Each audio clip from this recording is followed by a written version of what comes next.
Hello everyone, how are you all. आज हम लोग बहुत important tense future perfect tense के बारे में जानते हैं। फ्यूचर परफेक्ट टेंस यानी कोई काम भविष्य में होगा और वो परफेक्ट होगा, उसी को फ्यूचर परफेक्ट टेंस कहते हैं। फ्यूचर परफेक्ट टेंस के वाक्यों की पहचान आप नोट कीजिए। सेंटेंसेस के लास्ट में चुका होगा, चुकी होगी, चुके होंगे इत्यादि शब्द आते हैं। इसके अलावा लिया होगा, दिया होगा, गए होंगे, खाए होंगे, पिए होंगे, इस तरह के भी शब्द आते हैं। इसलिए कंफ्यूज मत होइएगा कि सिर्फ चुका है, चुका होगा, चुकी होगी, चुके होंगे इत्यादि शब्द ही आते हैं। ये आपको देखना है कि फ्यूचर परफेक्ट टेंस में चुका होगा, चुकी होंगी, चुके होंगे इत्यादि शब्द ज़्यादा आते हैं, लेकिन कुछ शब्द ऐसे भी होते हैं जैसे लिया होगा, दिया होगा, गए होंगे, खाए होंगे, पिए होंगे, तोड़े होंगे इत्यादि शब्द भी आते हैं। तो सबसे पहले हम जानते हैं अफर्मेटिव सेंटेंसेस में। अफर्मेटिव सेंटेंसेस में सबसे पहले सब्जेक्ट लिखते हैं, यानी कर्ता लिखते हैं, डूअर को लिखते हैं जो काम करने वाला है। इसके बाद विल या शैल, आपको मालूम है आई और वी के साथ शैल लगता है, बाकी सारे सब्जेक्ट के साथ, कर्ता के साथ विल का प्रयोग करते हैं। इसके बाद हैव लिखते हैं, फिर वर्ब की थर्ड फॉर्म, फिर ऑब्जेक्ट, इसके बाद बिफोर लिखते हैं। यदि सेंटेंस में पहले लिखा हुआ है तो बिफोर लिखते हैं, और जो काम बाद में होता है उसको प्रेजेंट इंडेफिनिट टेंस में लिखते हैं। प्रेजेंट इंडेफिनिट टेंस आपको मालूम है सब्जेक्ट होता है, फिर यदि एक वचन सब्जेक्ट है, एक वचन करता है, तो वर्ब में यस या यस यानी वर्ब की फिफ्थ फॉर्म लगती है। तो आइए देखते हैं पहला सेंटेंस। समीर के आने से पहले राम कल दिल्ली जा चुका होगा। समीर के आने से पहले राम कल दिल्ली जा चुका होगा। राम कल दिल्ली जा चुका होगा, ये काम पहले हुआ है इसलिए इसको पहले लिखेंगे। Ram will have gone to Delhi before Sameer comes. Before Sameer comes, ये देखिए लास्ट वाला जो काम हुआ है, जो कार्य बाद में हुआ है, उसको हम प्रेजेंट इंडेफिनिट में लिखे। बिफोर समीर कम्स, समीर एक वचन है इसलिए वर्ब की फिफ्थ फॉर्म आई यस या यस वाली फॉर्म। यदि आपने वर्ब की first, second, third, fourth, fifth form की वीडियो नहीं देखी है तो आप ग्रामर प्लेलिस्ट में जाकर के उस वीडियो को अवश्य देखें, क्योंकि ये टेंस के लिए बहुत ज़्यादा ज़रूरी है, वर्ब की फर्स्ट, सेकेंड, थर्ड, फोर्थ और fifth form.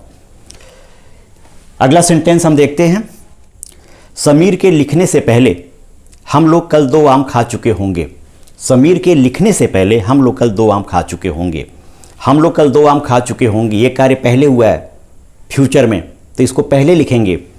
We shall have, we के साथ शैल आता है, आपको मालूम है आई और वी के साथ शैल आता है, बाकी सारे सब्जेक्ट के साथ विल आता है, तो इसको ट्रांसलेट करेंगे we shall have eaten 2 mangoes before Sameer writes. आइए देखते हैं निगेटिव सेंटेंसेस को, नकारात्मक वाक्यों। नकारात्मक वाक्यों में सब्जेक्ट लिखेंगे, फिर विल या शैल, इसके बाद फिर वर्ब की थर्ड फॉर्म, फिर ऑब्जेक्ट, फिर बिफोर, और जो काम बाद में होता है उसको हम प्रेजेंट इंडेफिनिट टेंस में ट्रांसलेट करते हैं। एक सेंटेंस लेते हैं। समीर के आने से पहले राम कल दिल्ली नहीं जा चुका होगा। समीर के आने से पहले राम कल दिल्ली नहीं जा चुका होगा। राम कल दिल्ली नहीं जा चुका होगा। Have not gone to Delhi before Sameer comes. तो आपने देखा, तो ये नकारात्मक वाक्य हो गया, निगेटिव सेंटेंस हो गया। एक और सेंटेंस देखते हैं। समीर के लिखने से पहले, समीर के लिखने से पहले हम लोग कल 2 आम खा चुके होंगे। समीर के लिखने से पहले हम लोग कल 2 आम नहीं खा चुके होंगे। हम लोग कल 2 आम नहीं खा चुके होंगे। वी के साथ शैल आता है। We not eaten 2 mangoes before Sameer writes. एक और सेंटेंस लेते हैं। मैं कल तक यह कार्य कर चुका होऊंगा। मैं कल तक यह कार्य कर चुका होऊंगा। कल तक यानी by tomorrow. I shall have done this work by tomorrow. I shall have done this work by tomorrow. इसी तरह से मैं शाम तक यह कार्य कर चुका होऊंगा, तो I shall have done this work by evening. तो जो तक वाला होता है, जो तक वाले सेंटेंसेस होते हैं, वे भी होते हैं फ्यूचर परफेक्ट टेंस में। उसके लिए बाई का यूज़ करते हैं। 10 बजे तक बाई 10 o'clock, कल तक बाई टुमारो।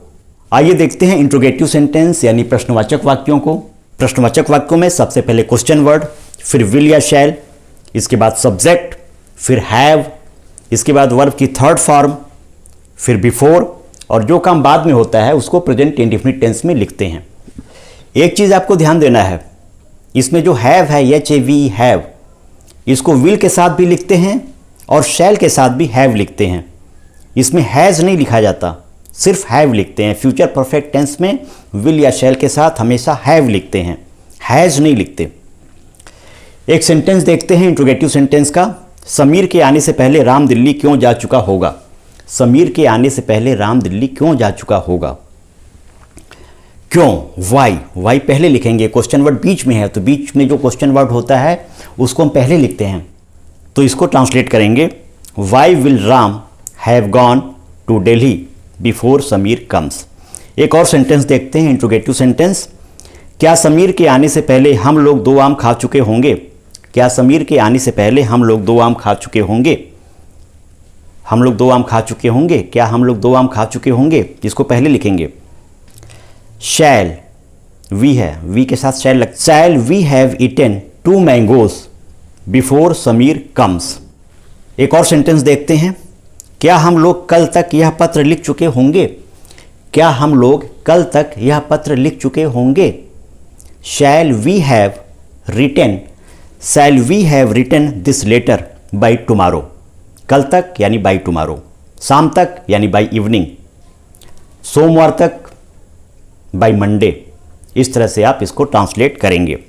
आइए जानते हैं इंट्रोगेटिव नेगेटिव सेंटेंसेस को कैसे ट्रांसलेट करते हैं। इंट्रोगेटिव नेगेटिव सेंटेंसेस में सब्जेक्ट के बाद नॉट लग जाता है, तो स्ट्रक्चर नोट कीजिए। सबसे पहले क्वेश्चन वर्ड, इसके बाद विल या शैल, फिर सब्जेक्ट, फिर नॉट, फिर हैव, फिर वर्ब की थर्ड फॉर्म, फिर बिफोर, यदि सेंटेंस में पहले है तो बिफोर, और जो काम बाद में होता है उसको प्रेजेंट इंडेफिनिट टेंस में ट्रांसलेट कर देते हैं। जैसे समीर के आने से पहले राम दिल्ली क्यों नहीं जा चुका होगा? समीर के आने से पहले राम दिल्ली क्यों नहीं जा चुका होगा? राम दिल्ली क्यों नहीं जा चुका होगा? Why will Ram not have gone to Delhi before Sameer comes.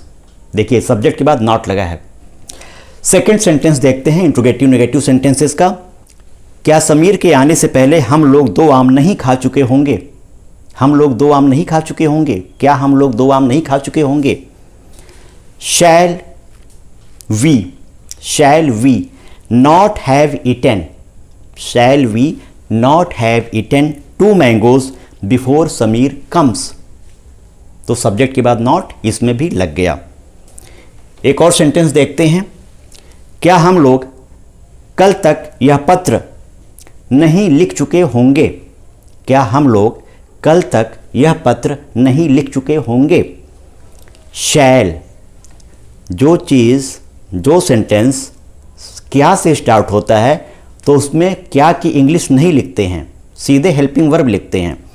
तो वी है सब्जेक्ट, जब वी सब्जेक्ट है तो शैल आएगा। Shall we not have written this letter by tomorrow, कल तक यानी by tomorrow. Shall we not have written this letter by tomorrow.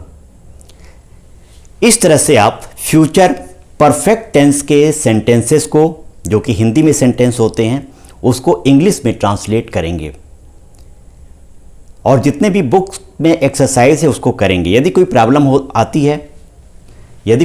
आती है तो आप कमेंट करेंगे, कमेंट के माध्यम से उसको प्रॉब्लम को दूर किया जाएगा। तो देर किस बात की, वीडियो आपने देख लिया। यदि वीडियो समझ में नहीं आ रहा है तो इसको दोबारा रिवाइंड कीजिए, इस वीडियो को रिवर्स करके दोबारा देखिए, 3 बार देखिए, 4 बार देखिए। निश्चित रूप से आपको बहुत अच्छी तरह से इंग्लिश सीखने में मदद मिलेगी, spoken English as well as written English.